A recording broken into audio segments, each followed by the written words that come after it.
Pourquoi le président de la République a souhaité un nouveau livre blanc? D'abord, c'est un engagement de campagne du candidat François Hollande. Dans le cadre de son discours du 11 mars 2012, François Hollande avait clairement indiqué qu'il souhaitait un nouveau livre blanc. Deuxièmement, le président de la République, au travers de ce livre blanc, a souhaité réaffirmer l'ambition stratégique de la France, la place de la France dans le monde avec les valeurs universelles qui sont les siennes.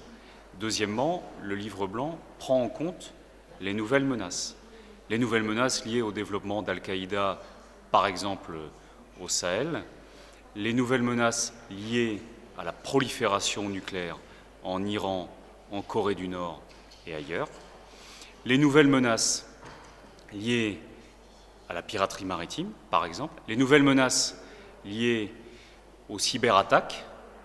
En réponse, il faut développer la cyberdéfense. Vous voyez bien que les menaces évoluent, les réalités évoluent, et la France doit en tenir compte. Et troisième élément très important, le président de la République, au-delà de l'ambition stratégique, au-delà de l'analyse précisée des nouvelles menaces, a souhaité, au travers de ce livre blanc, réaffirmer notre ambition industrielle, l'ambition de l'industrie de défense. 165 000 emplois directs, 4 000 entreprises, dont plus de 95% de PME de la défense. Et en ce temps du pays où nous parlons emploi, c'est très important. Voilà les trois raisons essentielles pour lesquelles le président de la République a souhaité un livre blanc, une ambition stratégique réaffirmée, des menaces mieux analysées, mieux prises en compte, et une ambition industrielle réaffirmée clairement, parce qu'il faut accélérer les investissements en matière industrielle. Les nouveaux enjeux, c'est d'abord le fait maritime lui-même. Depuis des décennies, on constate l'affirmation du fait maritime. Les menaces qui se précisent. J'évoquais la piraterie maritime dans l'océan Indien, dans le golfe de Guinée, de plus en plus. Le transport maritime international. La nécessité de développer des forces de projection terrestres et en même temps avec des complémentarités opérationnelles liées au maritime et liées en particulier à la marine nationale. Le livre blanc affirme le fait maritime, prend en compte le fait maritime. Ça, c'est un enjeu que la France prend à bras-le-corps, si je puis dire, et c'est une bonne nouvelle. Deuxième enjeu, c'est le combat que la France mène contre le djihadisme islamiste. Le Mali, l'intervention de la France au Mali, marque d'une certaine manière le retour de la France en Afrique. Nous avions un désaccord majeur avec le président Sarkozy. Le président Sarkozy avait dit, dans le cadre du livre blanc 2008, que la France devait se retirer du continent africain, fermer sa base militaire au Sénégal. Ça a d'ailleurs été engagé en partie. Et au fond, mettre fin aux bases prépositionnées en Afrique. Déjà à l'époque, nous pensions le contraire. Et le développement d'Al-Qaïda et des réseaux djihadistes, quelle que soit leur diversité, prouve combien nous avions raison à l'époque et combien le choix aujourd'hui opéré par le président de la République de réaffirmer la place de la France en Afrique, de réaffirmer la nécessité de garder des bases prépositionnées, la nécessité de garder 1000 soldats au Mali en soutien à la force des Nations Unies, la MINUSMA, qui va être opérationnelle à partir du 1er juillet, plus de 10 000 hommes. Ça, c'est un choix très important pour nous. Et au-delà de l'Afrique, Proche-Orient, Moyen-Orient, je pense à notre base navale à Abu Dhabi, d'affirmer concrètement, militairement, politiquement, la place de la France en Afrique.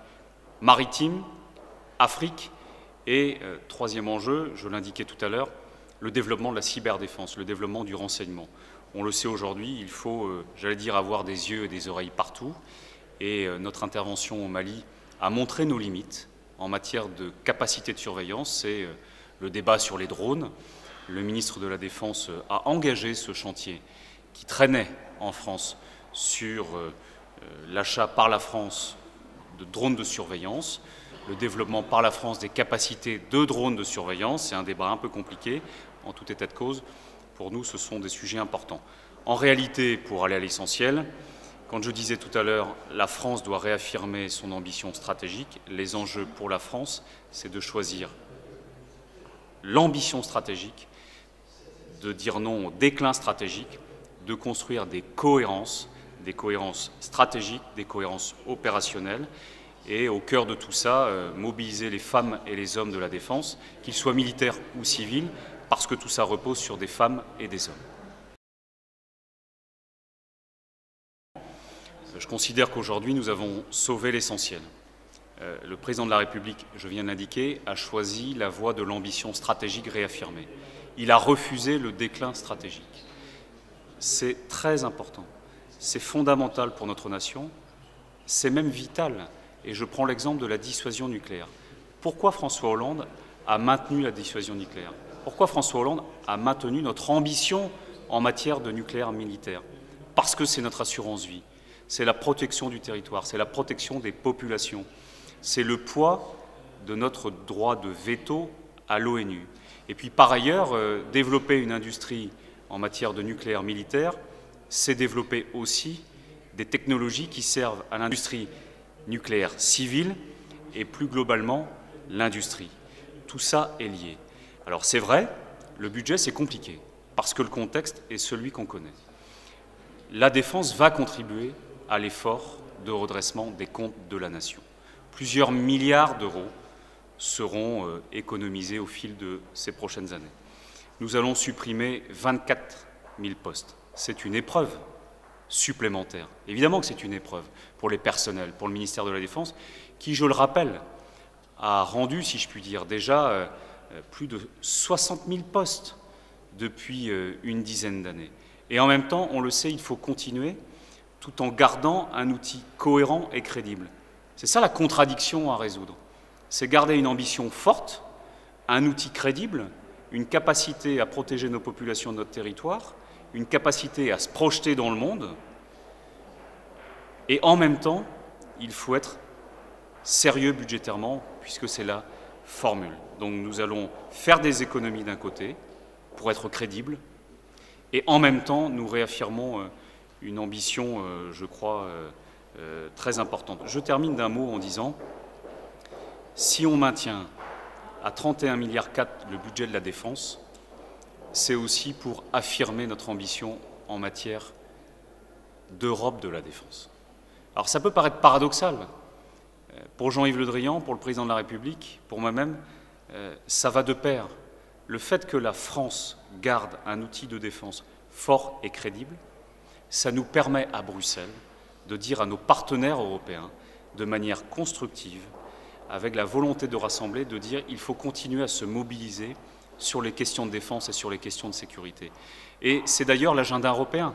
Vous savez qu'au mois de décembre, Bruxelles va accueillir un sommet des chefs d'État et de gouvernement dédié aux questions de défense. C'est très important. Voilà, donc je termine en disant que la France va garder un outil crédible, que nous réaffirmons une ambition européenne, une ambition pragmatique en matière d'Europe de la défense, et que tout cela s'est fait au nom de la nation française, au nom de notre idéal républicain et au service des populations. Voilà, ça c'est la défense crédible que nous appelons de nos vœux.